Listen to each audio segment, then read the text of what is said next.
આ સંસ્થાની શરૂઆત 2009માં થઈ હતી. મૂલ્ય નિર્માણ થી રાષ્ટ્ર નિર્માણ આ એનું ઘોષ વાક્ય છે. ઈશાવાસ્યમ ઇદમ સર્વમ અને આત્માનો મોક્ષાર્થ જગત હિતાય ચ, આ બે સિદ્ધાંતોના આધાર ઉપર આ સંસ્થાનું કાર્ય ચાલે છે. 2009 થી અત્યાર સુધી લગભગ આ 36મો મેળો છે. 24 જેટલા રાજ્યોમાં આ પ્રકારના મેળા યોજાયા છે. 6 સિદ્ધાંતોના આધાર ઉપર આ સંસ્થા કામ કરે છે. 2009માં આપણું સૌભાગ્ય છે કે અમદાવાદના કિનારે જ 150 જેટલા વિદ્વત લોકો હિન્દુત્વનો વિચાર બધા જ જગતમાં ફેલાવવા માટે શું કરવું જોઈએ સાથે મળ્યા. નિર્ણય કર્યો કે આ પ્રકારની સંસ્થાનું કામ શરૂ કરવું જોઈએ, જેના આધાર ઉપર યુવાનોમાં ચારિત્ર્ય નિર્માણ થાય, મૂલ્ય નિષ્ઠા નિર્માણ થાય અને એના આધાર ઉપર રાષ્ટ્રભક્તિ જાગૃત થાય. શરૂઆત ચેન્નાઈથી થઈ. આ જે 150 વિદ્વાનોમાં વિશ્વભરના બધા જ પ્રતિષ્ઠિત લોકો જેને આપણે નામથી ઓળખીએ છીએ. એસ ગુરુમૂર્તિજી ફાઉન્ડર છે આ સંસ્થાના. દયાનંદ સરસ્વતીજીની નિશ્રામાં કાર્યક્રમ થયો.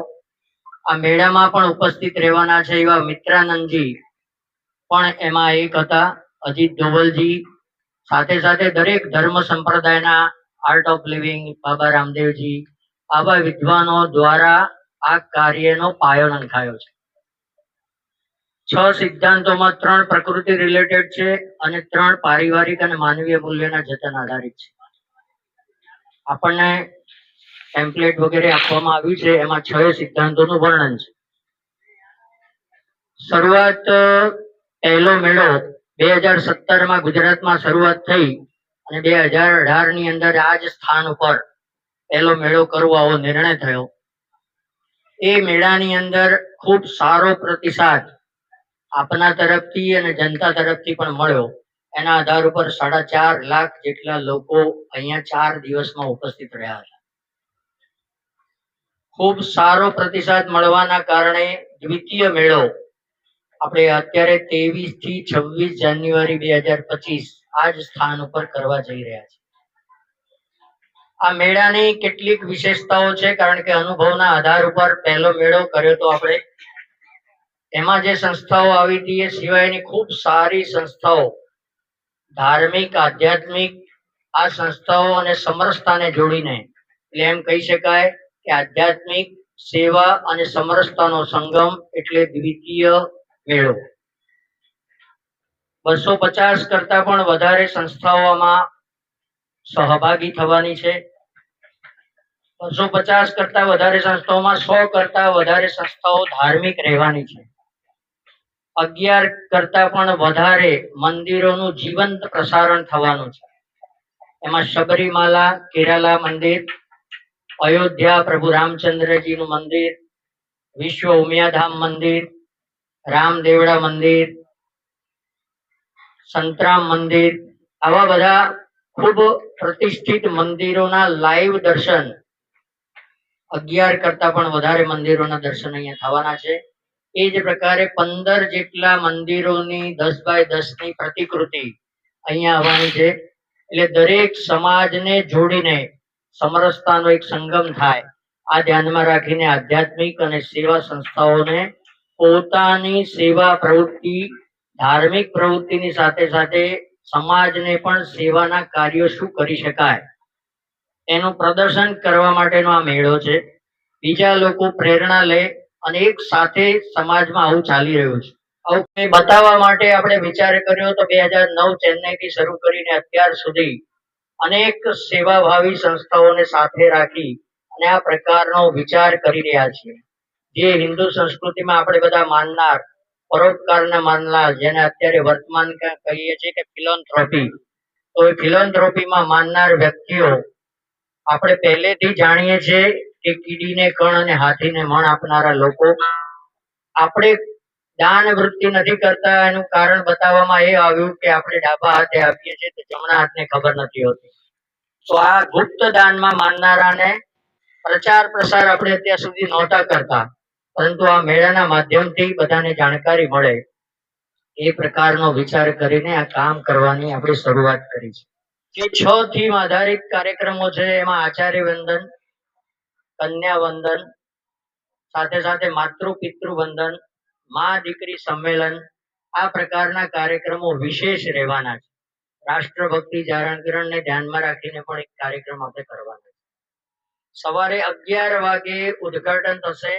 આપણા ગાંધીનગરના લોકપ્રિય સાંસદ શ્રી અમિતભાઈ શાહ એનું ઉદ્ઘાટન કરવાના છે.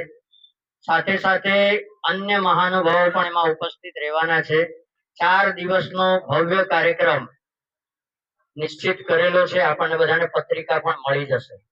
સાથે સાથે સંયુક્ત પરિવારનું સન્માન કરવું. અત્યારે વિભક્ત કુટુંબો થઈ રહ્યા છે, તો એ વિભક્ત કુટુંબો ના કારણે શું તકલીફો પડી રહી છે એ આપણા ધ્યાનમાં છે. પારિવારિક અને માનવીય મૂલ્યોનું જતન એ આ મેળાનો મેઇન થીમ છે. ચિન્મય મિશનના મિત્રાનંદજી પણ બાઇક રેલીમાં સાથે જોડાવાના છે. અનેક પ્રદર્શનો, વૈજ્ઞાનિક પ્રદર્શનો સાથે સાથે પ્રદર્શની પણ ગોઠવવામાં આવી છે. ગર્ભાધાન સંસ્કાર, કુટુંબ પ્રબોધન, આ પ્રકારે ધ્યાનમાં રાખીને 300મી જન્મ જયંતિ અહલ્યાબાઈ હોલકરની છે, એનું પણ પ્રદર્શન એ નિમિત્તે આપણે ગોઠવવાના છીએ. સવારે 9:30 વાગે યજ્ઞશાળાનું ઉદ્ઘાટન થવાનું છે.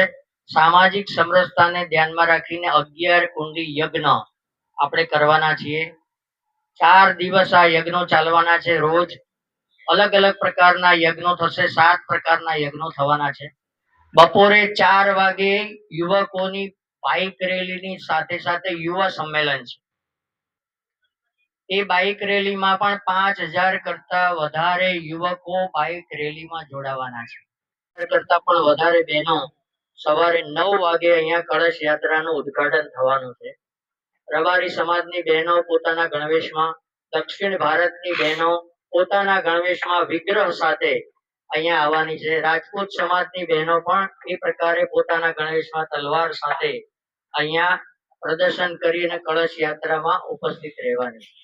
એ જ પ્રકારે 23 તારીખે જે ઉદ્ઘાટન કાર્યક્રમ છે એમાં માનનીય અમિતભાઈ શાહ સાથે લલિત કિશોરજી મહારાજ, જે નિંબાર્ક પીઠ લીંબડી, સાથે સાથે પૂજ્ય પરમાનંદ સરસ્વતીજી જે આ કાર્યક્રમમાં પૂજ્ય સંતોનું માર્ગદર્શક મંડળ બનેલું છે અને શાળાનું નામ આપ્યું છે મહર્ષિ વશિષ્ઠ યજ્ઞશાળા. તો આખા પરિસરનું નામ છે અયોધ્યાપુરમ. એ ધ્યાનમાં રાખીને દરેક સ્થાનનું નામ રામને ધ્યાનમાં રાખીને આપણે આપવામાં આવ્યું છે, કારણ કે આપણા માટે પારિવારિક અને માનવીય મૂલ્યોના આદર્શ તરીકે પ્રભુ રામચંદ્રજી છે. તો એ પ્રકારનો વિચાર કરીને કુંભ મેળાના દર્શનની સાથે સાથે સમરસતા યજ્ઞમાં પણ આ પ્રકારનો વિચાર, જે 11 મંદિરોનું લાઈવ દર્શન છે, શબરીમાલાથી લઈ અયોધ્યાથી લઈ વિશ્વ ઉમિયા ધામ, અને આ પ્રકારના મોટા મોટા બધા જ મંદિરો, એમાં વડતાલ સ્વામિનારાયણ મંદિર, કાલુપુર સ્વામિનારાયણ મંદિર, આ બધાના બીએપીએસ મંદિર, આ બધા મંદિરોની પણ યોગ્ય ઝાંખી જીવંત દર્શન સાથે બતાવવાનો પ્રયાસ થવાનો છે. દરરોજ રાત્રે 8 થી 10 આ પ્રકારના સાંસ્કૃતિક કાર્યક્રમો રહેવાના છે. પહેલા દિવસે જાણીતા કલાકાર અર્ચનભાઈ ત્રિવેદી દ્વારા રામ પરિવાર અને પરિવાર સભા આવો એક કાર્યક્રમ થવાનો છે. 24 તારીખે સાંજે સાઈરામ દવે અને એમના સાથીદાર કલાકારો દ્વારા કાર્યક્રમ થવાનો છે. અને 25 મે વોઇસ ઓફ યુનિટી પ્રકારનો કાર્યક્રમ, જે ગયા વખતે આપણે મેળા પહેલા કર્યો હતો, આ મેળાના સ્થાન ઉપર જ રાષ્ટ્રભક્તિના ગીતો ગાય એ પ્રકારના બંકી પાઠક અને અનેક કલાકારો દ્વારા રાષ્ટ્રભક્તિ જાગરણનો કાર્યક્રમ ત્રીજા દિવસે થવાનો. દરેક કાર્યક્રમની અંદર મહાનુભાવો પૂજનીય સંતો ઉપસ્થિત રહે આવા પ્રકારનો પ્રયાસ છે. દરેક કાર્યક્રમની અંદર અલગ પ્રકારનું માર્ગદર્શન પારિવારિક મૂલ્યોના આધાર ઉપર આપવાનું છે. કાર્યક્રમો મેળાની અંદર કરવાના છીએ, એનું નિદર્શન થવાનું છે. કલ્પના એવી છે કે ગયા વખતે 4.5 લાખ લોકો ઉપસ્થિત હતા, આ વખતે ઓછામાં ઓછા 10 લાખ લોકો આ મેળાનું પ્રત્યક્ષ દર્શન કરશે. એટલે રોજે રોજ 2.5 લાખ કરતા પણ વધારે લોકો અહીંયા પ્રત્યક્ષ નિહાળવાના છે. આપ સર્વે પણ ઉપસ્થિત રહી અને આ પ્રકારનું મીડિયા કવરેજ થાય આવી અમારી અપેક્ષા છે. જે સમાજને અત્યારે હોલ્ડિંગ, બેનર્સ આ બધા તો લાગી ગયા છે, આપે પણ જોયા હશે. આ મેળાના જાગરણ પહેલા અનેક પ્રકારના વિષયો લઈ અને પ્રી ફેર એક્ટિવિટી આપણે 11 સ્થાનો ઉપર કરી છે. ક્યાંક સામાજિક સમરસતા યજ્ઞ કર્યો, ક્યાંક 1 લાખ કરતા પણ વધારે લોકોનું સામૂહિક વંદે માતરમનો કાર્યક્રમ સુરતમાં કર્યો. કાર્યક્રમમાં પૂજ્ય દ્વારકેશલાલજી અને સંત પ્રસાદ સ્વામી હાલોલ એ ઉપસ્થિત રહેવાના છે. આ બધાના અહીંયા સ્ટોલ્સ છે. મોટી મોટી સંસ્થાઓ પણ અહીંયા સ્ટોલ રહી અને પોતાના પ્રતિનિધિત્વના આધાર ઉપર પોતાની સેવાકીય પ્રવૃત્તિઓનું અહીંયા નિદર્શન કરવાના છે. અનેક પ્રકારની વ્યવસ્થાઓ આપણે પણ જોઈ શકીશું. પાછળ મેપ પણ લગાવેલો છે. આ મેપના આધાર ઉપર આ પ્રેસ કોન્ફરન્સ પત્યા પછી આપણે આ સ્થળોની મુલાકાત લઈ અને પ્રત્યક્ષ નિહાળી શકીશું. આના પછી આપણને ભોજન પ્રસાદ પણ મળવાનો છે. તો મારી નમ્ર વિનંતી છે કે ભોજન પ્રસાદ ગ્રહણ કરી અને આપણે બધા જઈએ. ફ્લેશ મોબના કાર્યક્રમો 300 સ્થાન ઉપર કર્ણાવતીમાં છેલ્લા 15 દિવસથી ચાલી રહ્યા છે. જાગરણના કાર્યક્રમોના આધાર ઉપર સમાજ અહીંયા જોડાશે. અનેક સ્થાન ઉપર આપણે પત્રિકાના સ્વરૂપમાં, પોસ્ટરના સ્વરૂપમાં લગાયા છે, બેનરો પણ લગાયા છે. અને રમતો સાથે સાથે દરેક તાલુકામાં દેશી રમતો, સતોલિયું છે, લંગડી છે, રસ્સા ખેંચ છે, જે આપણી પૂર્વ સંસ્કૃતિને ભૂલાઈ રહ્યા છે, આવા પ્રકારની રમતોનું તાલુકા સહ આયોજન ચાલુ છે.